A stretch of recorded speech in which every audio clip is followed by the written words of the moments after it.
Thanks for joining us for this episode of Coffee with Closers, where business leaders share insights on how to build businesses from the ground up and best practices for innovating in their industry.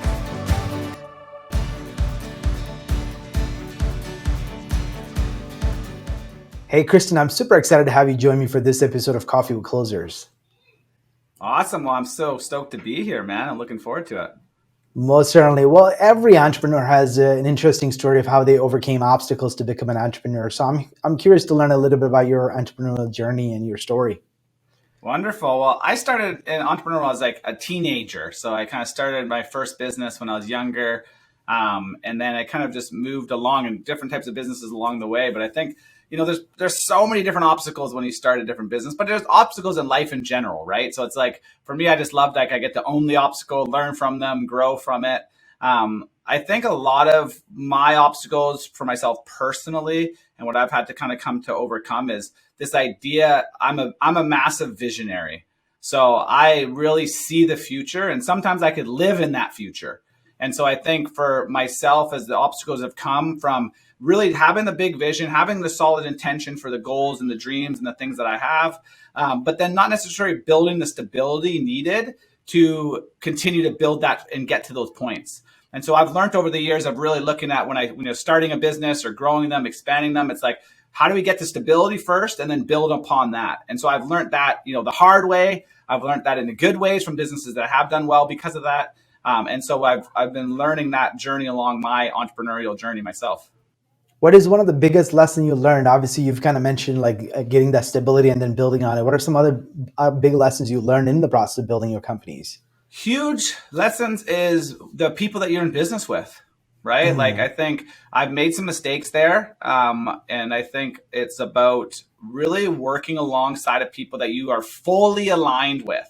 A lot of times people chase opportunities and the opportunity to make money or the business is going to be successful, but then, and you miss out that it's okay to have, if you have a successful business, but the people that you're successful with, you don't feel like you're aligned with, it's miserable. And so I think that's something that's super important, all the way from your partners to even your team members, employees. They can be the most talented people, but if you don't get along and your visions don't align, you're going to cause a lot of friction in your life and in your business, and it's not worth it. I honestly believe that if you get that instinct or that gut thing or that feeling about a person, to follow that, to cultivating that strength of your intuition, to make sure that you're partnering with the right people for the right reasons. And that's for business partners. That is for your employees or your joint venture partners, all of it. I think it's really important. So that's a big lesson I've learned from not doing that in some cases, right? Like really believing, holding on to because they're talented or they're this. And it's not necessarily always on them. It's sometimes me. I might not be a good fit for another person, their skill set, how I lead, how I talk, how I show up in the world might not be a fit for other people. So this isn't about me saying, I'm better than that person or they're better than me. It's just understanding that sometimes matches aren't made to work. And so just really cultivate that. Yeah, most certainly. So then, obviously you have to do a better job in hiring to make sure that you are matching up with people that you will mesh well with. But what's kind of your patience level to say, hey, this person is going to grow into the role that I've hired them to fit into, or they're just becoming a roadblock for us to achieve the goal that we have as a company? Yeah, totally. So for me, it's not as much as the necessary role. I love the idea of people to grow into the role and learn. We hire people across the board that don't even necessarily have the same skill set, but we know that because of who they are, they can get that skill set for that specific task or role and grow. It's more about hiring the right person first for regardless of what role they're in, and then letting them find, and sometimes you need to pivot, right? They need to change into a different role to match if they're the right hire. So I think when I'm more talking about the right person, it's going to be a lot about the personalities and how you work together, because then all of a sudden you could figure it out, right? Mm-hmm. You could figure out the tasks. And a lot of times in startup business, you don't have the ability to have 5 people to do a task. You have 1 or 2 people that have to split up 5, 6, 10 tasks. So you have to make sure that it's more the personality, that you're okay to you want to go and have coffee with them or have a drink, or you're okay to invite them to your family or your friend. Like that kind of emotions I think is missed a lot of times in business. And I think it's super needed. Like I want to, my business partner, I want to feel like they're my my best friend, right? Or they're up there in that ability to work with them on a long level or go on a trip. right? We travel a lot for our work. And so, can I travel with everyone that's my team members or employees or partners? Yeah, and then that they complement your strengths, right? Like, where you are weak, they have the strengths, so that Totally. you can essentially rely on them on things that you're not best at. Yeah. And I can trust them on that. I can lean onto them for those things. Totally. Most certainly. So, what's your personal why? Obviously, you've been as an entrepreneur, like you said, from your early teenage days. So, what's your why? What keeps you drive and keeps you going? You know what? I love that. I love the question. It talked a lot. Simon Sinek wrote the book about Know Your Why. Mm-hmm. I kind of frame it a little bit differently to answer the question, because I really talk about is like what is it that I'm trying to accomplish, right? Mm-hmm. There's what you're wanting to accomplish, there's how you're going to accomplish that, and then there's the why behind why you want to accomplish it. I think for a lot of people, it's hard for them to dive into their why, and then when they get there, sometimes it's really emotional and hard to share. And Mm-hmm. so I would like to, I'll kind of change the question a little bit, if you don't mind, and just say, what is it that I want to accomplish? I am here and I want to inspire others to see their worth so that they can go on and live a fulfilled life. That is what I want to do. How I do that is in multiple different areas. And that's the first question I like to answer. The why behind that, I think for me, I'm open enough to share it, but for other people, their whys are deeply emotional, and so is mine. My why is I grew up with a phenomenal mother. Mm-hmm. She lived her life to just breathing life into other people, contributing to their lives, told me and my siblings that we can go out and accomplish anything. And she did that to other people. She was a safe place. And she unfortunately passed away at 61 years old when I was in my mid 20s. And it was a really tough time and hard for us as a family and for people around us. But when I was at her funeral, or celebration of life, as they like to call them now, we did an open mic. And we had all these people jumping up on the stage and sharing this deep gratitude for how my mom showed up for them in their life, how she was able to sit with them, how she made them feel like they're the only person in the world when they're talking. And she just impacted people so deeply.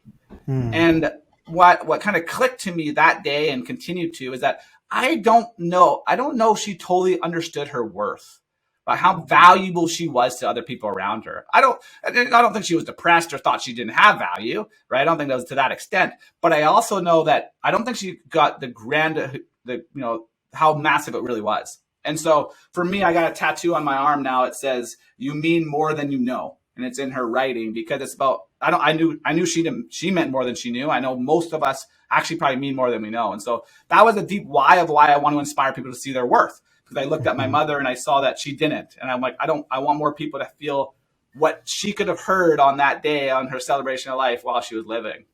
And so that, and also, dealing with, the topics of mental illness and things like that. My best friend growing up had depression, which only 5 people knew about. And he ended up committing suicide very shortly after my mom passed away, actually, too. And again, that was for a different reason of worth, right? And why. I don't think he felt the worth in himself, right? I think the depression and the things and this topics really blocked him from seeing that. And so that need for me to look at that space too and help people recognize and pull themselves out of that deep depression and find worth for themselves is powerful. So that's my what, but my why, like you asked, is very deeply motivated in all the companies and all the stuff that I do is how do I help our employees, the people who are benefiting, see their worth and their value and how they make impact with it. Yeah, and in your bio, I know you've kind of mentioned moving away from the whole concept of pursuit of success to Yes. focusing on the fulfillment instead. Right? Because you think of that, and the reason why that was so deep, even that saying back to the story of my mom, it's like, what if someone asked her, "Are you successful?" She probably would have said, "No, I'm not successful. I wasn't really successful financially. Maybe in my career, because she did really well as her career. Successful in the world, I'm not famous, or any of those type of things." And I think I struggled with that early on. I really felt like, oh, my mom wasn't successful. That's why I want to help people become successful, because then they can feel their worth. But I flipped, really thinking about my mom, because I was like, yeah, maybe she wouldn't say she was successful from outside viewpoint, but she was fulfilled. My mom really was. She loved her kids. She loved her work. She loved the service that she did. She loved working at the camp, the church she worked at camps and things like that. And so she had so much fulfillment in her life. And so I'm like, what's more important? Having all these outer ideas of success, or her being fulfilled and that pursuit of that? And so I think that was a big eye opener for me. I think a lot of people pursue success, they get there and they're miserable. So why don't you just focus on that fulfillment from the get-go? And then success is a given, right? Because you're in that world. You believe in what you're doing and you're happy doing it.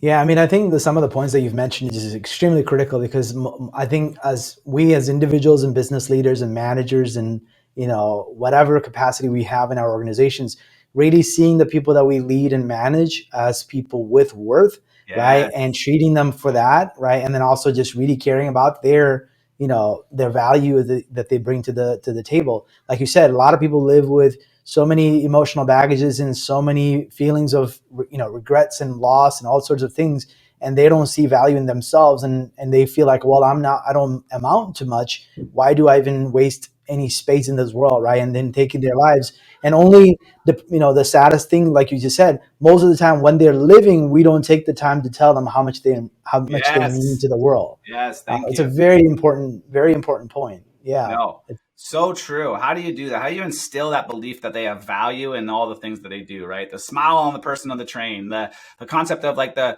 employee that's working for you and they're choosing to be there for you. Like, why can't you represent that and tell them how much you value them and appreciate them, right? Like, your partners, your loved ones, right? Like, get on that call and call the people. Share how much you appreciate them and what they've done, and even the small details. Don't just assume that they know, right? I think that's super important. And I think it drives everything inside of me on that part of it is like that value, that proposition, and that worth. And it's how do you help that? How do you help as many people as possible? And for me, I do that through business, right? I love Mhm. the opportunity to build companies that are talking about that and instilling it. My team members, it's not necessarily an individual thing for me to try and go and talk to everybody and show it. It's more of a grandeur thing. How do I build companies that look at people like they're humans and build value, right? And that's kind of how I transition that what I want to do. My how is through business and through opportunities. But if I lost the opportunity to be in business, I would find another how because I'm deeply rooted in what I want to accomplish, right? So Mhm. Yeah, I mean that's a really good motivator for what you're doing. So, which brings me to the question about your company name as well. So, you have an interesting name for your companies, Kardia. You want to expand a little bit about why you chose that as the name of your holding company and how that plays a big part in everything that you do as well. I love it. So cardia is the Greek word for heart. And so it's not like the heart as in the organ, but heart as in the center of the human experience.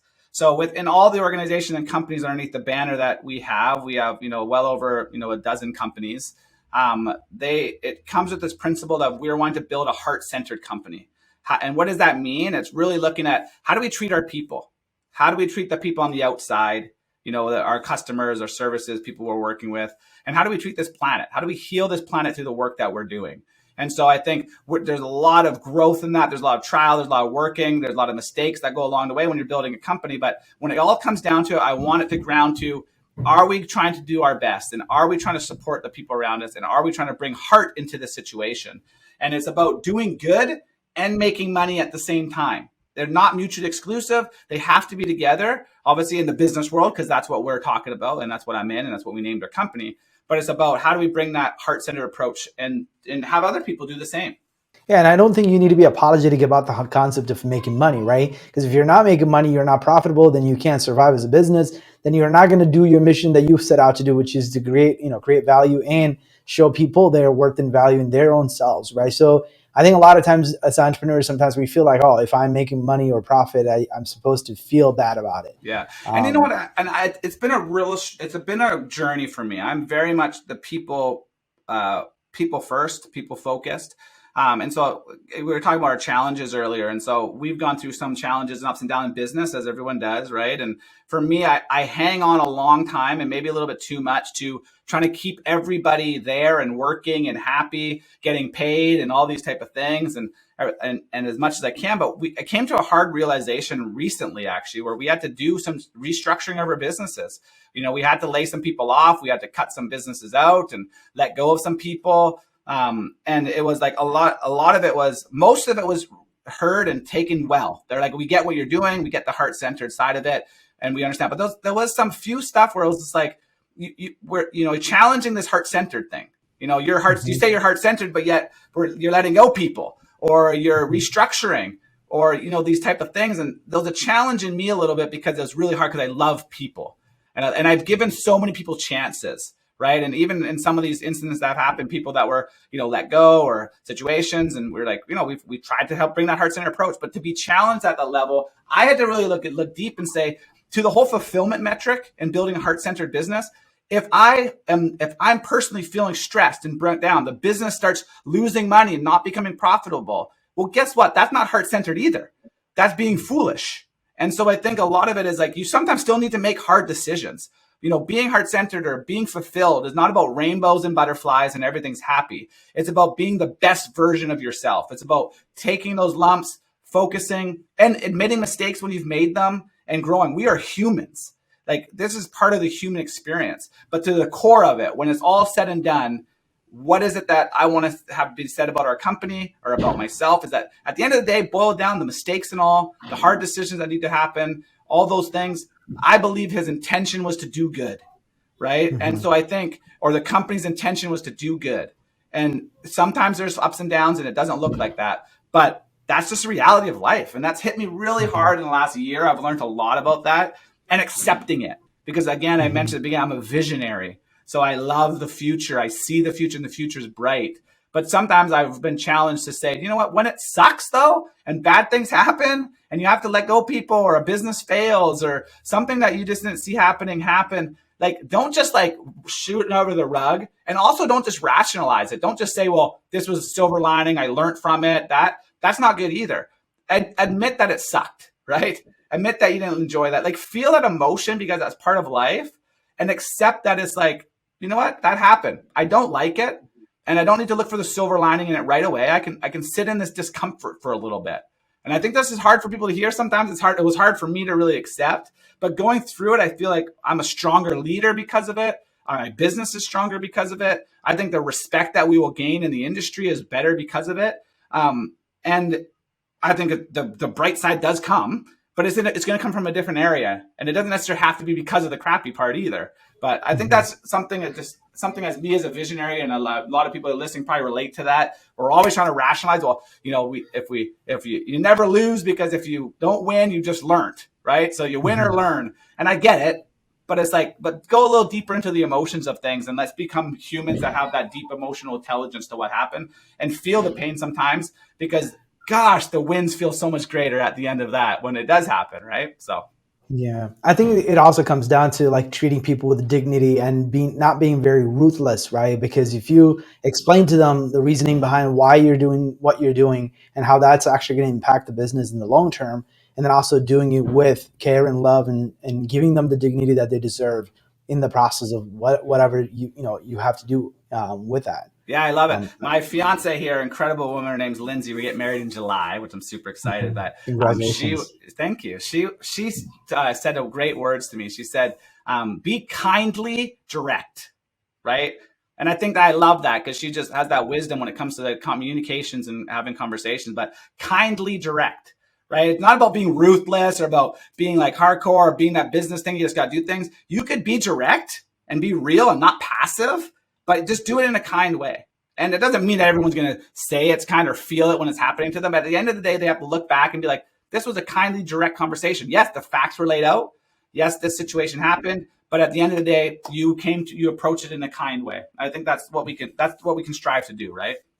Most certainly. So obviously, you've mentioned that you've well over, a dozen or so companies that you manage. So you have a whole lot of things on your plate in terms of, as a leader managing multiple companies. Like you said, you're a visionary, so you're a big picture guy, see the end before it even happens. So there's a lot of that, but at the end of the day, there's still things have to get executed to make all of those dreams a reality. So talk to me a little bit about kind of the organization structure and leadership style, and how are you able to manage all these different entities? Most people, they can barely get one company off the ground. You're doing all of these across multiple organizations. So what's the secret? What exactly are you doing for me, to make this happen? Failing a ton in the early days of being way too wide and being too many things, right? We have well over a dozen companies now. At one point, I think I had up to like 18 or 20.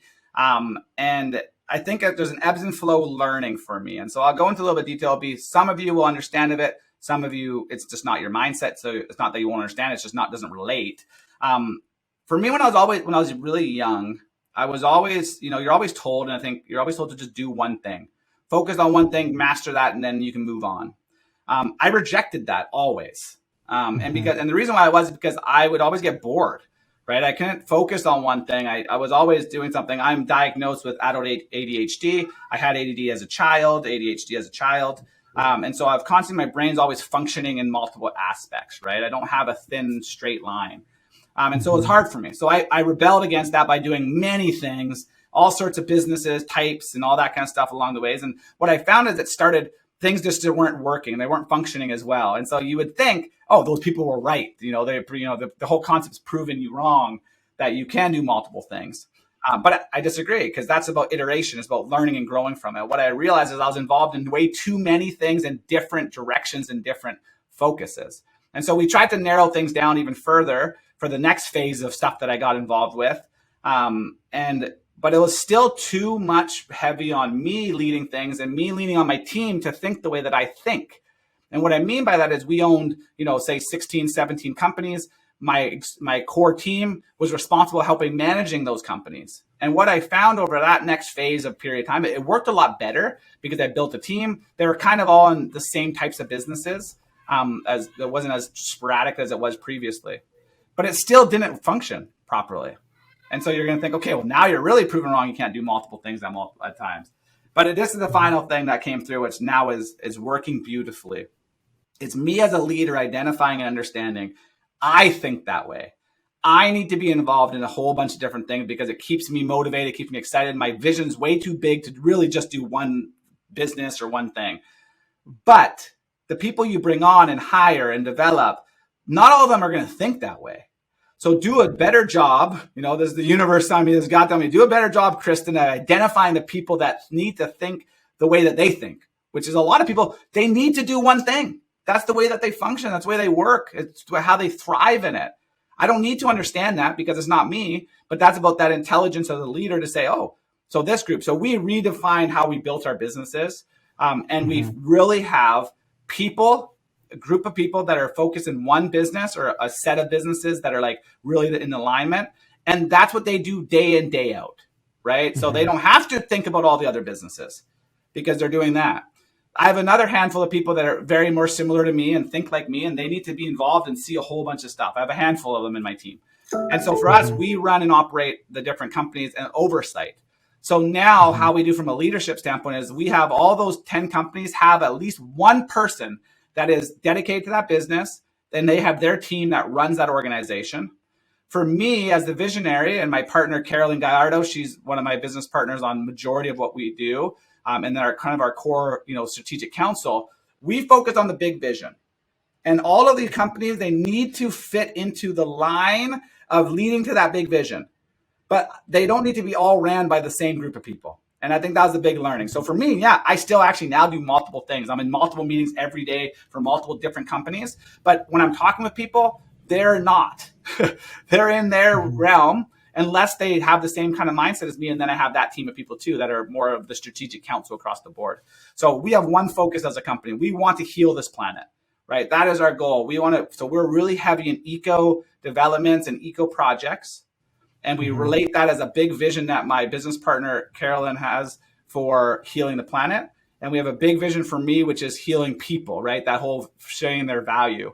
And so all of our companies lead to that. We have basically 3 different types of companies, and they all have their own functions, and they all lead to this vision of healing this planet through impact entrepreneurship and using eco technologies through sustainability, and then real estate developments in the same spot. So that's a long way to answer the question, but they're just that focus. You just have to have focus. You have to identify the right type of people and where they need to play so they can thrive. And then you just need to lead them, allowing them to, grow in those roles and be excited to be part of a bigger vision. Do you follow anything like, EOS, like an entrepreneur's system or anything like that to manage these entities? Have like a one-page strategic plan with the KPIs that you measure and have weekly check-in meetings to see how well they're progressing? Great question. And we don't. And the reason why I say that is because we have each, to the same point of what I was saying, as individuals function in different things, right? And so each company has like a system or a process of what they're trying to get to and their KPIs or their target because it makes sense for that company. But the next company next door, it might not fit the leadership style, the people in it. It might not matter to them the same way. Like, so I think we don't have like across the board structure. They all have to lead to a vision though. It all has to like, this is your place in this, and this is your goal. And this is what we're trying to accomplish, obviously, but it's not like, this direct system for each of the different businesses. It's just not how we function right now. I think as we grow and expand, there will be, there's checkup meetings, there's processes we put in place, right? Like we check in with all of our team members, every quarter. We do lots of reviews with them, and the reviews are different. It's not about just what they're doing in our role. It's like, hey, how are you feeling? How do you feel fulfilled in your life? And is this work helping you become fulfilled in your personal journey? Because if you do, then I think this is the right fit. If it doesn't, is there a better fit somewhere else in our companies? Or is there a better fit outside? And let us support you get that. But that's kind of the only really metric we go by is personal fulfillment in each of the team members. And how do we communicate the bigger vision for each company? Obviously, sales is the lifeblood of any organization. And as you said, you've involved in so many different businesses. So you had to have seen, a lot of changes happening in terms of sales and marketing. So how has your approach on sales and marketing evolved over the years in terms of building all these different companies? Love it. So I'm a massive component of just be genuine and attract the people that are going to fit what you're trying to build. Be very clear on what you're doing. So as a tangible example, we have a couple coaching and educational businesses as part of our lead generation for our bigger projects that we do. So they're separate independent companies. They're building, they're growing. They have obviously create sales to create their goal. But it's not about selling to everybody. It's about really setting an intention. In one of our business called Creative Real Estate Academy, it's like this is about helping people identify that want to become active real estate investors and learn about how to do investment with, not qualifying for a mortgage and buying properties, doing creative deals. And so we set the intention very clear of the type of people we want to work with, right? And then our sales calls and our team that we have, our sales team that work on it, they're not trying to sell anybody a product now. They're just showcasing, this is how we do, this is what we do. These are the people we want to serve. Do you fit? And if you do, here's the different options that you have. And we're very clear and upfront. Here's your, you can pay a monthly low coaching, monthly fee to just get access to our courses and group coaching. If you want to work with some of our actual coaches, here's the cost. It's just authentic. It's real. There's no pressure because at the end of the day, if you want it, you're going to buy it. And then you're actually going to use it. If you don't want it or you get forced to buy it and you don't use it, that doesn't help the vision of a heart-centered business, just selling something. No, they actually have to utilize the tools that we give them. So that's kind of one of those things that we work with inside of our business, right? So sales is super important, but do it authentically. Just share your vision in your heart. And trust me, people will come and want to buy your service from you. And then be okay to sell the service. Don't give it for free because they want it, right? And it's okay to make money. Doing good and making money at the same time, right? Exactly. If you're exchanging value, then you have no reason not to charge for it. So essentially, decision making is an important part of any leadership, right? In any function, and especially as someone who's running multiple organizations, that's got to be something that you have to do on every given day. So it's just some sort of a decision making framework that you follow to make sure that you're making the best decision possible. And how do you typically avoid having to make foolish mistakes? As a leader, honestly, I think most of us, if we're all honest with ourselves, we're learning that, right? I think decision making is part of one of the biggest things and the make or break for a lot of things that you do. I think, honestly, I'm getting better at it. I think the decisions in which we have to make it on for now is this. First off, there's things that I'm really easy at making decisions on. Does this align with our vision? Right? Like, do we know what we're trying to accomplish? If I'm trying to build a heart-centered business, well, then don't be doing things that aren't heart-centered, right? That aren't serving other people. Like that's pretty easy line to draw. People, the hiring of people, there's a lot of intuition, I believe in that. But there's also a framework. We have a really good HR department ran by a lady, Michaela. Fantastic. I think she's one of the best in the industry. I'd put her against anyone in the world, honestly, when it comes to hiring and identifying talent. So we have a framework to bring them, but then at the end of the day, it still needs to be that intuitive feeling. You need to look that person in the eye and be like, I feel that you get this and that we're going to be able to align with the vision. And so that part of the decision is intuitive, right? But it came with research and stuff previously, right? It wasn't just anybody in any process. But I think with decisions, it's also make the decision and then that's your decision right now, right? Don't waver on it. If it was a wrong decision, own that and make a different decision, right? Don't hang on to decisions. People, they don't like being wrong. I don't know about you, but have you been in an argument with someone or a fight at one point and you know that they know they're wrong, but because you pushed and you were kind of maybe rude or you said something differently, they're like fighting to the death on something they actually know they're wrong. right? Because we're emotional Yeah. beings, right? So I think come into decisions, make them. But if you learn new information or someone brings a good fact, be open to change. Be open to realize that and own your decision was wrong, right? I've had to do that many times in life. I think that makes sense. Like, just be humble enough to know that you don't know all the answers, right? And so I think decision making is big. I think you got to make a decision and you have to go with it. And then if you have to be willing to change the decision, so it's willing to be able to do, and you wouldn't have to do that very often, right? If you really practice that, you'll take more time making a decision if you really are knowing you're going to go all in with it. Yeah. The funny thing is I've seen, especially as, business leaders and having to deal with interactions with prospects and talking about, whatever product or services that you might offer, whatever the discussion might be. Like you said, there are very stubborn minded people that are like, oh, we've been doing this for 30 years. I know exactly how our industry works. What you're proposing is not the way it works. Right. And they're afraid of change, and they use their comfort as an excuse for why they shouldn't change. Yeah. And I'm sure you've seen that a lot, right? And it's basically a decision-making problem. Like they're afraid of making decisions that they think it's going to be problematic or, cost them to lose their job or whatnot, right? So they rather stick with the status quo and be happy with the mediocre than actually take a decision that will move the company forward. Totally. Yeah, I think I have a talk that I do. I've been very fortunate to be able to speak at different events all over the world now, which is kind of cool. I wanted to step back into that more, but it's called Vision into Action, a Guide to Fulfillment. And so what I talk about in there, my first talking point when I get on that stage is I say, forget everything you know, everything you've been taught, and every process in which you think you need to run your life under. Like, just for this moment, for this next hour talk, just forget it all, right? Like, just check it out. And the reason why I say that is not because they probably had to have a lot of valuable information and great stuff to share. And it's not even that because I'm going to say great mind-blowing things for them to learn their world. It's a reset to say, maybe if you think of it that way, the words that come out of my mouth or the next speakers or anyone else around is going to actually sit, because you don't have a preconceived idea of what things need to look like, right? That is innovation. That is how you need to be able to look. That's how you have to be able to function in life. You cannot be rigid. This world is pivoting so fast that you have to be able to understand that things are different. People, why they buy is different. What they're looking for is different. And that could change on a rapid basis. So have a framework. So it's not about just like being flimsy and no stability. Sure, that's not what we're saying about. We're just be open to change, right? Be open to adapt.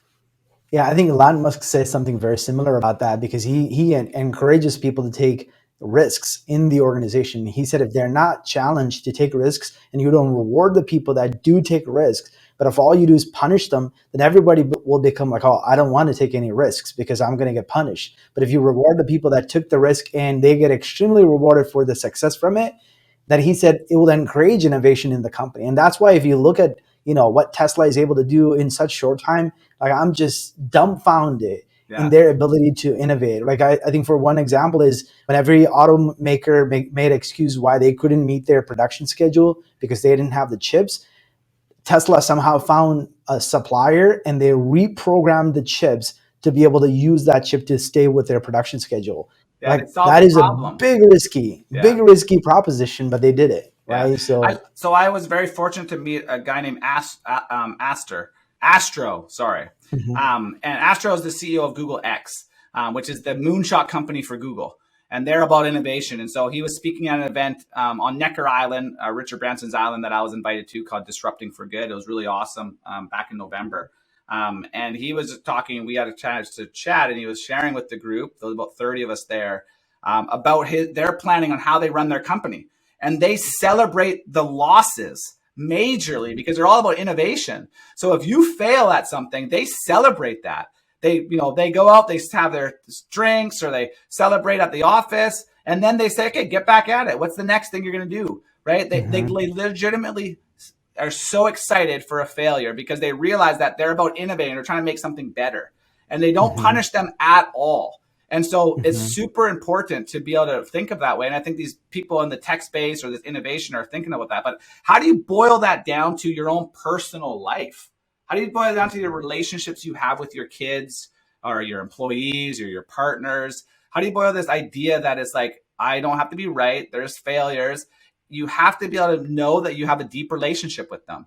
You have to know that it's like they're on your side and that you're not going to fail on purpose. But when you make mistakes, it's like you're allowed to like forgive that, work through that, open to have the conversation. And you don't have these little things like boiling up and building up and blowing up everywhere, because that's what Yeah. happens. People stop thinking, they stop performing, they stop loving somebody, they stop doing things because they have these things that they're not able to talk about. And mostly it's because Yeah. of, failures or because of mistakes that are made. Yeah, most certainly. I'm paraphrasing this, but I think that Edison once was, he said, "I did not fail 1,000 times. I just found 1,000 ways that it won't work." Yeah, Right. yeah, So yeah. he tried all the different ways to make a bulb, and it took him 1,000 tries. But essentially, not treating your failure as a failure, but as an opportunity to learn, and then obviously innovating and improving from it. Yeah. Definitely something to keep in mind. So obviously you have a whole lot of things on your plate. So you got to have some hacks on how to stay productive. So is there any productivity hacks that you follow that makes you to get things done every day? Yeah. So first productivity hack is have times you do nothing, right? Like really, I think you burn yourself out. I know I was working at one point 16-hour days every day of the week, just grinding for so long. And I think a lot of the culture kind of, motivates that, is the hacker life and the grind and the sacrifice to get to there. I don't think it's the right choice. I don't think it's the right path. I think it's important to literally, regardless of your situation, regardless of how big your business is or how much is going on, to unplug as much as you can. Go spend that time with the family. Go away for the weekend with your spouse. Like, don't give your family or people around you the excuse that I have to grind because I'm doing this for us in our future. Sometimes futures does not come, right? Like that's not, I don't want to speak negativity into people's lives, but sometimes it doesn't come. For my mom, her whole life working to get out of debt, because she wasn't in debt her whole life, at 60, she finally got out of debt. And by 61, she passed away. She had 1 year of that feeling of peace. Well, guess what? That's an idea of financial side of it, but it came to the same thing with spending time with your family. Don't do it. That's the one thing I think any big business leader or person that didn't do that regrets, is that they didn't spend more time with the people that they love. So that's first off in productivity, because I tell you, when I come back from the times I take off, we're in the midst of chaos and stress, and I go away with my fiance and we go for camping overnight, or I'm with family, I feel so much more fresh when I'm back at work. And then when I'm actually at work, productivity for some of the tangibles is I do checklists. So I don't do like a massive running checklist. I have a cool thing called the Remarkable, which is like a digital notepad, which it feels like paper. It's fantastic. When I get up or I'm working, I put notes on there of what I need to accomplish today, and I just try to work to accomplish those things. I have, again, like I mentioned, I have ADHD, so for me, I take medication now. I've rejected it for so many times because I'm like, I don't want to take medication, but I'm like, reality is, I'm like, I need medication, right? I have it's an actual disorder, so I need to work on that. And so that's been really helpful. So some of you guys that have been, knowing that you're ADD or knowing you have these focus issues, do this stuff, whether it's natural or take medication. Don't feel like that's not okay, right? I openly talk about it now because I think it's important for people to know. But it helps me get clarity in my work.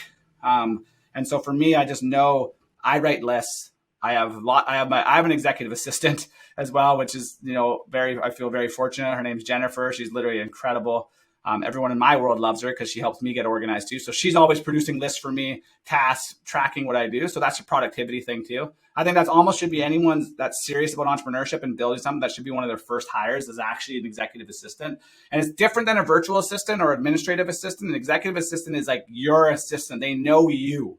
So they know your personal life, they know your business life, they know everything around you in your world, so that they know when they can pull things off your plate, keep things on track, shield you from other people if you need that to happen, and they're your person. And so that's another hack too. Get someone that's your person, that's willing to, dive in and work with you and make sure that some of these things don't fall through the crack. Like even for you for this event, right? Like you were dealing with Jennifer more than you dealt with me, because she organized it and she sends me a list right before I get on this call, everything I need to know, and bam, I'm ready. I'm organized. So yeah, a couple things there. I mean, I think one of the big things you mentioned is the being vulnerable about telling about your weakness. Yeah. That actually helps other people to help you succeed as well, right? Like you said, hey, ADHD, I have those issues. I can't pay attention to so many things. I got so many things going on in my world, right? But then they need to tailor to your specific personality type to be able to help you be more successful. I think that's the hack itself. Totally. It's about being vulnerable enough, and that helped build deeper relationship with people. And I'll give you an example, which, if you're not open about it, you can lose massive opportunities. So I met my fiance online, and we were chatting online for a couple of weeks, like just amazing, back and forth, like big questions up till earlier hours of the morning, just chatting. And we got to know each other really well, but we hadn't met each other in person. And so when I met her in person, we went out, we went for a walk, and we went to a cafe. We went to a tapa bar. So a little Appy's place. We're sitting there on the outside patio, all these people walking by, there's noises and sound, and I'm paying attention to her. Like I literally am hearing her and listening to her. I'm fully present, but my mind or my eyes or some of my actions aren't showing that, because I'm looking at the things come by and my mind just goes to it. But I'm not actually distracted by it and not listening anymore. I'm actually fully present. And so at the end of the date, she's, we're chatting, and I'm like, oh, I'm just looking forward to just go out, maybe just go for a walk, or meet your dog. And she was like, yeah, but I'm surprised that you wanted to go out again. Like, I honestly felt that you were just disinterested in me now, that even though we've had all this great cuts before, because of the way you just showed up in that date. Mm-hmm. And so people can say, well, yeah, I could just try to really focus and really be like, pretend that I could just be there. But it's like, I didn't even notice it. I was just like, I thought I was like, totally gave all the signs I was into her. But I was like, we had already chatted. I'm like, yeah, I just have ADHD. So you probably just picked up on like, there's just a lot around me. So I'm like, I was just distracted by my eyes, but not by my paying attention to our conversations. And like, she totally got it, right? She's like, oh, that kind of relief. But it was like accepting and recognizing that it's like, I'm actually not distracted, and I'm actually fully present to you. It just doesn't look that way because of how I am. And so I think that's really important, because don't change people, right? Like, she didn't ask me to just not do that. Because she knows that's who I am. Like that would be a big issue, right? It's about identifying it. And maybe if we want to have like a really serious conversation or something important, we won't go out to a restaurant, public area with all the distractions. We'll sit down on a couch face to face, and there's no distractions for me. You know what I mean? Like stuff like that. Mm-hmm. And in business, it's the same thing. I walk and talk. So my team knows, let's go for a walk, right? Me and my CFO, we're walking all the time around our office, just chatting. Because I need to be active. Like even you watching me, if people are watching it, I'm moving this whole time. I have a standing desk. I can't sit still. So yeah, I understood. My last question would be, like, knowing what you know today, what advice would you give your younger self? Oh man, I think the big one would be build stability first. Have your vision. Young Christan, I know you're a visionary. I know you have these big dreams, these big goals. Understand them, identify them, put them up on that mantle though. And then ask yourself, what's the fastest thing to stability for myself? And for me in that situation, maybe it would be financial stability. So what's the fastest for you to make, when I'm younger, maybe $4,000 a month, consistently, stability. We haven't to think about that. And then build that first, and then go off and continue to build from stability. I think that's the powerful thing for me. And stability is different for each person. So for me, that might have been financial stability. For the next person, it might be relationship stability, right? Or however it might be, location stability. And so, build stability first, and then continue to go, because you're going to build your vision way faster that way. That's what I'd say to myself. Awesome. Well, Christan, I certainly enjoyed this conversation. Thank you so much for sharing your wisdom with my audience. Thank you so much. It's been an honor. This episode of Coffee with Closers is brought to you by One IMS, a leading digital marketing agency helping businesses win new customers. To request a free marketing ROI audit, please visit oneims.com. If you enjoyed this video, please share it. To make sure you never miss an episode, please subscribe.